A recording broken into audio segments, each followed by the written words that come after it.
Retirement crisis in America for some baby boomers and some people in Generation X. Today, I read an article on Yahoo Finance, put out by CNN, and written by Gian Ciotti, titled, Gen Xers are nearing retirement. Here's why many are at more risk of running short of money than younger colleagues. The author of this article referenced a recent analysis by the Morningstar Center for Retirement Policy Studies, which projects that 45% of U.S. households run the risk of falling short financially if they retire at 65, or 54% if they retire at 62. Here are my thoughts. First, my heart goes out to those who are falling short in retirement or plan to fall short in retirement.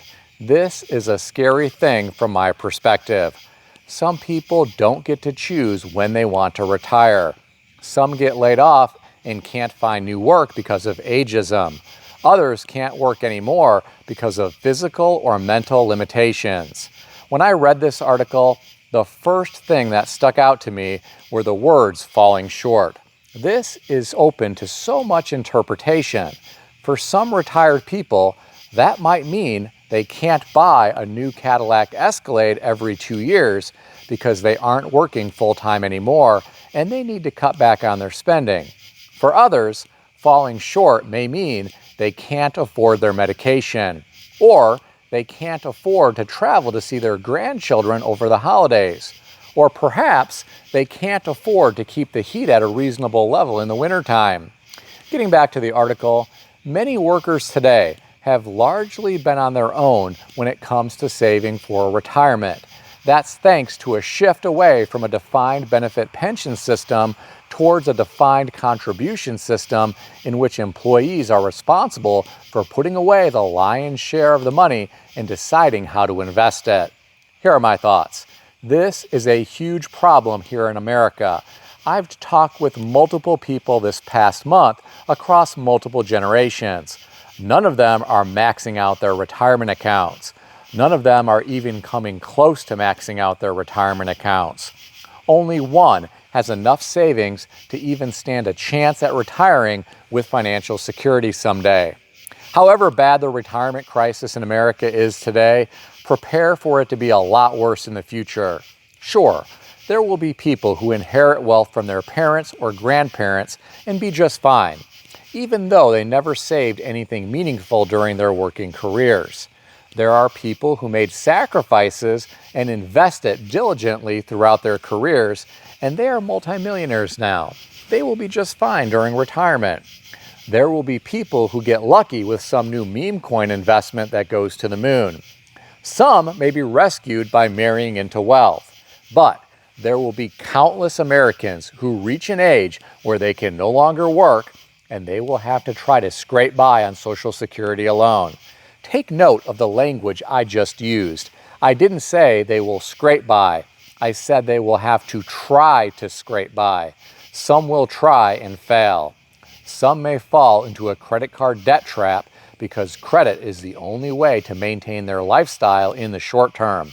In the long run, some of these people will find themselves in a big financial mess. There will be others who won't be able to maintain any type of basic lifestyle on their own.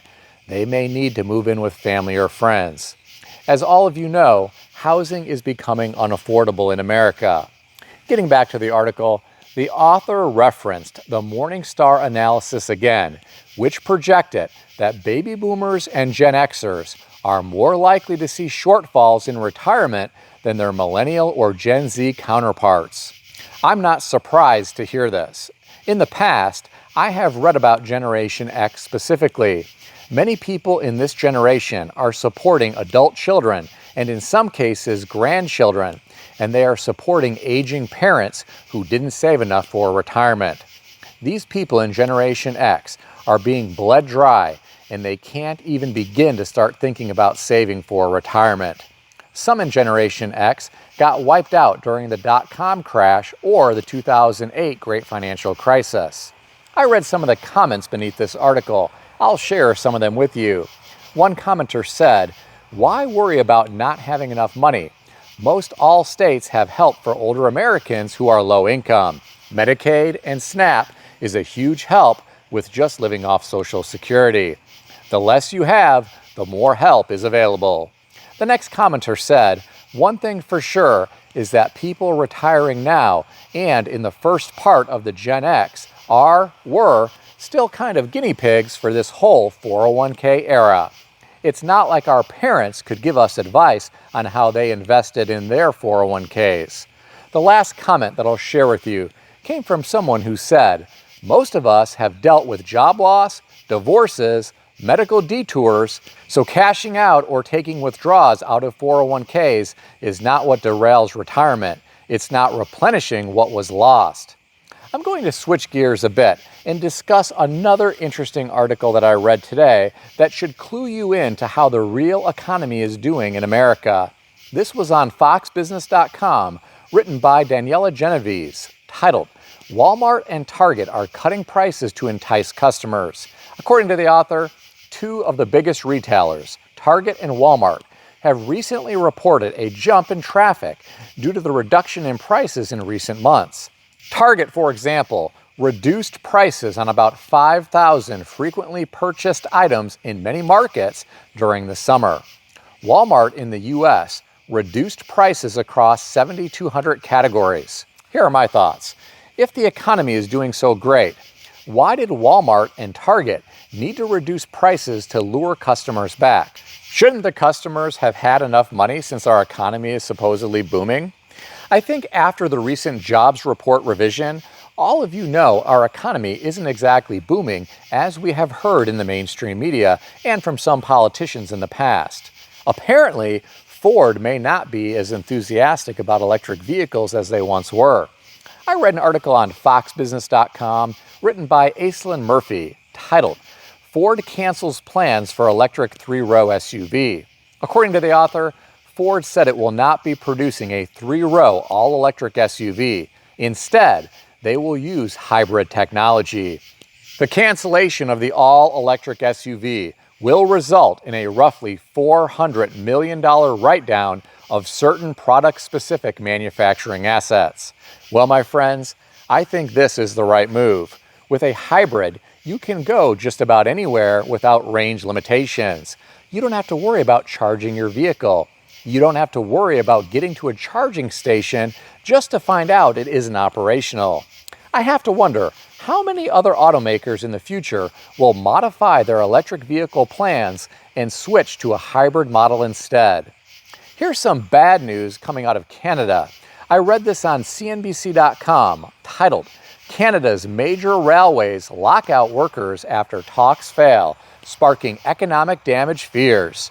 According to the author, Canada's two railroads locked out more than 9,000 unionized workers, triggering an unprecedented rail stoppage that could cause billions of dollars worth of economic damage and roil North American supply chains.